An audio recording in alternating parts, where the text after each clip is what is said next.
त्या कार्यक्रमाचे अध्यक्ष माननीय श्री दशरथ पाटील सर, संचालक IIT career institute private limited. नांदेडचं नाव देशात उद्योग करणारी संस्था म्हणून आयआयबीची ओळख मागच्या 25 वर्षात आयआयबीने निर्माण केलेली आहे.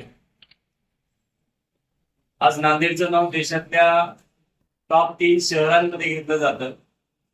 नांदेडच्या नीट असेल, आयआयटी जेडब्ल्यू असेल, सीईटी म्हणजेच 11वी-12वी साठी शैक्षणिक क्षेत्रामध्ये नांदेडने जे नाव कमवलेलं आहे त्याची सुरुवात आदरणीय चौगुले सरांनी 1999 मध्ये, जेव्हा नांदेडची ओळख बाहेरच्या तालुक्यात किंवा जिल्ह्यात नव्हती, अशा वेळी आदरणीय चौगुले सरांनी नांदेडमध्ये शैक्षणिक क्रांती करण्याचा वसा घेतला आणि 18 वर्षाच्या तपश्चर्येमध्ये आदरणीय चौगुले सरांनी ही क्रांती घडवून दाखवली की नांदेड सारख्या ग्रामीण समजल्या जाणाऱ्या शहराला सुद्धा देशात एक मानाचं स्थान मिळू शकतं. आणि स्वतःच्या आयुष्याकडे न बघता विद्यार्थ्यांचं आयुष्य घडवण्यावर त्यांनी जास्त लक्ष केंद्रित केलं. असे आमच्या सर्वांचे प्रेरणास्थान आदरणीय चौगुले सर, आणि त्यांच्याच प्रेरणेतून आयआयबी ही पुढे वाटचाल करत आहे. आज आदरणीय दशरथ पाटील सर या ठिकाणी या कार्यक्रमाला यासाठी उभे राहिले, यासाठी उपस्थित राहिले की नांदेडच्या शैक्षणिक क्षेत्राची पाळंमुळं जर आपल्याला घट्ट करायची असतील तर वर जाण्यापेक्षा खाली जाणं जास्त महत्वाचं आहे. म्हणजेच 12वीच्या पुढचे वर्ग आपले चांगले करण्यापेक्षा 12वीच्या खाली म्हणजेच 11वी-12वीच्या अगोदर फाउंडेशन आपलं चांगलं झालं पाहिजे. आणि ते फाउंडेशन फक्त 5वी-6वी पुरतं मर्यादित न राहता, 1ली-2री पुरतं मर्यादित न राहता, ते फाउंडेशन प्री प्रायमरी म्हणजेच KG, PG, play group, nursery, LKG, UKG या वर्गांपासून ते फाउंडेशन चांगलं झालं पाहिजे. विद्यार्थ्यांची बौद्धिक क्षमता वाढावी यासाठी आणि या दृष्टिकोनातून हे टाकलेलं सगळ्यात मोठं पाऊल, आणि शाळेला नावही तसं साजेसं दिलेलं आहे. या छोट्यांसाठी मोठं पाऊल या ठिकाणी टाकलेलं आहे. त्यासाठी टीम आयबीकडून सगळ्यांना सर्वप्रथम शुभेच्छा देतो.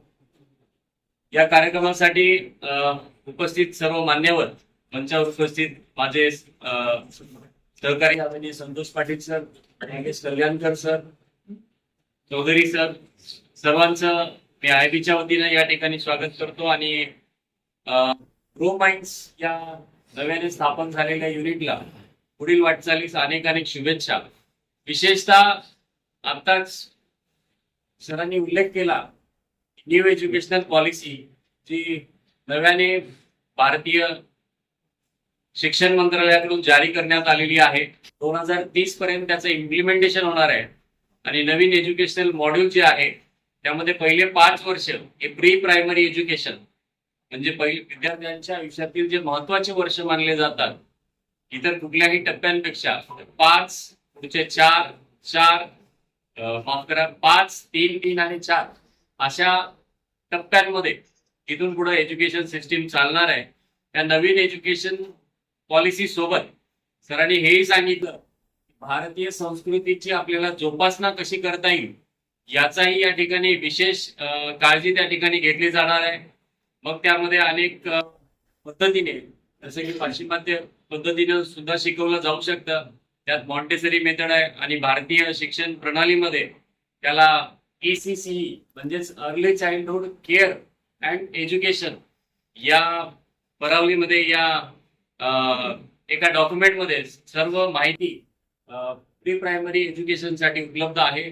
आणि भारत सरकारकडून या पहिल्या 5 वर्षांवरती विशेष लक्ष देण्याचं गरज असल्याचे दाखवलेले आहे. आणि सोबत सगळ्यात महत्वाचं म्हणजे आपल्याकडे एक थोडीशी चुकीची पद्धत अशी आहे की लहान बाळांना इंग्लिश आलं म्हणजे सगळं आलं, ही जी पद्धत आहे ही मोडीत काढत विद्यार्थ्यांची बौद्धिक क्षमता कशी वाढेल, त्यांची निर्णय क्षमता कशी वाढेल, त्यांना लहान वयातच त्यांचा बौद्धिक विकास कसा साधता येईल याकडे या शाळेने विशेष लक्ष दिलं पाहिजे, असं मी शिक्षण क्षेत्रात माझे मागच्या 10 ते 12 वर्षाचा जो अनुभव आहे त्या अनुभवावरून मला वाटतं की ही खरी वर्ष आहे जिथे खऱ्या अर्थानं विद्यार्थ्यांच्या आयुष्यावर दीर्घकाळ परिणाम केला जाऊ शकतो, त्यांच्या आयुष्याला एक दिशा दिली जाऊ शकते असं मी ग्रो माइंड्स कडून अपेक्षा करतो. आणि मला वाटतं एवढं बोलून मी या ठिकाणी थांबतो. या ठिकाणी बोलून आमचा यथोचित सन्मान केला. संपूर्ण टीम आय बी कडून मी ग्रो माइंड्स परिवाराचे पुन्हा एकदा आभार मानतो आणि थांबतो. धन्यवाद. थँक्यू. आज दिनांक 5 एप्रिल 2026 या रोजी आमच्या शाळेचा ग्रोमाइंड शाळेचा आज उद्घाटन सोहळा इथे संपन्न झालेला आहे. आयबीचे director sir Dashrath Patil sir यांच्या हस्ते रिबिन कट करण्यात आलेली आहे आणि विद्यार्थ्यांचा पण खूप छान प्रतिसाद आम्हाला इथे लाभलेला आहे. विद्यार्थ्यांचा बुद्धीचा विकास इथे आम्ही करून देऊ. सो त्यामुळे आम्ही असं लोगो ठेवलेलं आहे की बाबा ग्रो माइंड्स म्हणजे विद्यार्थ्यांच्या बुद्धींचा विकास इथे होणार आहे. तर ही प्री प्रायमरी शाळा असल्यामुळे विद्यार्थ्यांना शिक्षणासोबतच आम्ही इथे खेळ पण खेळले जाणार आहे. खेळाच्या माध्यमातून आम्ही त्यांना इथे शिकवले जाणार आहे. सर आमचा उद्देश असा विद्यार्थ्यांना जेव्हा लहान असतात तेव्हापासूनच त्यांच्या संस्काराची वगैरे आपल्याला जी शिकवण आहे ते आतापासूनच मुळापासूनच आपल्याला करावी लागणार आहे. तर ते इथे आम्ही तेच करून घेणार आहोत. भारतीय संस्कृती सोबत आम्ही इथे शिक्षण दिले जाईल. असे नाही काही इंग्लिश माध्यम असल्यामुळे मराठीचं बाबत त्यांना काही मिळणार नाही असं बिलकुल नाहीये. तर इथे आम्ही मराठी आपली जी भारतीय संस्कृती आहे त्याचंही तेवढंच आम्ही शिकवण त्यांना देऊ. तर उद्देश असा आहे की वारे गुरुजी जे पुण्यातील आहेत त्यांची जी शाळा आहे त्यांनी ज्या प्रकारे भारतीय संस्कृतीबद्दल तिथे शिकवण दिलं जाईल त्याचीच आपल्या पुण्यामध्ये एक फर्स्ट ब्रांच आहे. या प्रकारेच आम्ही सुद्धा आपल्या इंग्लिश माध्यमातूनच भारतीय संस्कृतीचा वारसा आम्ही समोर नेऊ. विद्यार्थ्यांना कलरफुल अशा गोष्टी आवडतात तर त्यानुसारच आम्ही इथे डिझाईन केलेली आहे. विद्यार्थ्यांचे आवडते कार्टून्स वगैरे आणि कलरफुल डिझाईन आपण इथे उपलब्ध केलेली आहे. विद्यार्थ्यांचं लक्ष तिथे वेधून घेतलं जाईल त्या माध्यमातूनच आम्ही इथे डिझाईन केलं. तर ग्रो माइंड्स ही स्कूल आहे नांदेडमध्ये आनंदनगर भागामध्ये रजिस्ट्री ऑफिसच्या बाजूस.